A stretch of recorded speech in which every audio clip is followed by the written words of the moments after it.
Good morning, guys. Um, I've had a couple of emails asking me about the project, so let me just clarify a couple of things for you.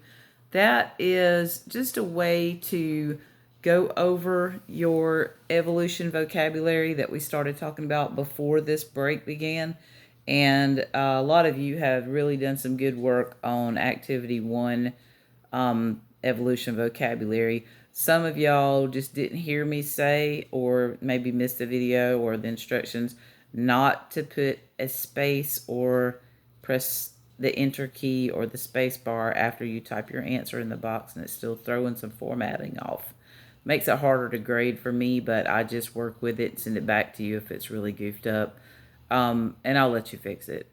Next time I won't do it like that, but for this time, just put the mouse in the box, type the word, and then move the mouse to the next box without pressing enter. I know that's a hard habit to break. You type a word, you press enter, but please don't do it now. Okay, as for the project, you have several different options. You can write me a story and pretend to be a prehistoric or current day animal and either trace your heredity from the past to the present or from the present to the past. So that means you would trace the changes in the species that you are. So if you decided that you wanted to be a crocodile, for instance, we have modern crocodiles now, but there were more primitive forms back then. A cockroach is something that's been around forever. You could trace that one back. Or you could be a small dinosaur and trace it forward to a current bird.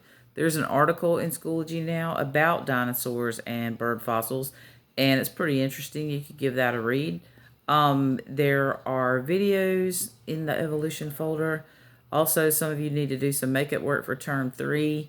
I'm not the best at doing this video thing, but if you email me, I will answer you. I promise I will.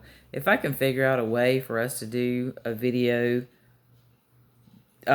free where we can all talk at the same time and everybody be on their Skype or whatever, I'll see if I can set that up. Meanwhile, if you have any questions that are specific, please think through what it is that you're trying to ask me, because to just type me that you don't understand, I don't know how to help you from there. Because my first question is going to be, did you read the directions? Because the directions are pretty straightforward, and if you don't understand them, I need to know that you don't understand the directions. Because sometimes you just, I don't know if you're overthinking it or if you're trying to make it something that it's not.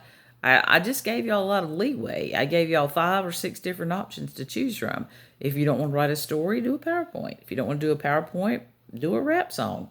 If you don't want to do a rap song, do a one-man play. And just stand there and take a video of yourself talking to me about evolution and using your vocabulary words. The vocabulary list is attached. It's basically the same words that's on the A1 vocabulary, except for I added a couple of new ones like homologous structures, which means parts of bodies in animals that are different, that have changed over time. And that's in the PowerPoint, I think. And then another one is extinction, which means all of the species or all of the animals in that species died out for one reason or another, usually because of change in habitat or lack of food and so forth. Okay, I have to get Alex going in Google Classroom. Not happy about that. It's weird. We tried to get on for a meeting with his teacher this morning, and he kicked us straight off the internet and messed up my router. And it's working again now, so hopefully I can get him back there doing his work, so I can do my work. And I'm thinking I might need to do a different way to give you the vocabulary than what I've given you so far. Some of y'all hadn't had any problem with it because you followed the directions and you went straight to the concept map.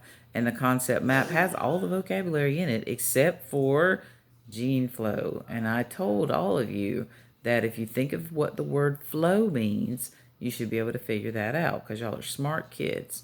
Just think about the word flow. Look up the word flow. You can look up the words, all of them if you want to. Just make sure that it's not Google and make sure the definition that you get actually matches one of the definitions on the paper. But the easiest way to do it is to use the pre-filled concept map that's in Schoology that I gave you. That's the best way. That will give you the correct answers every time. All right, guys, I will talk to you later. Thanks. Y'all have a good day. Stay well. Bye.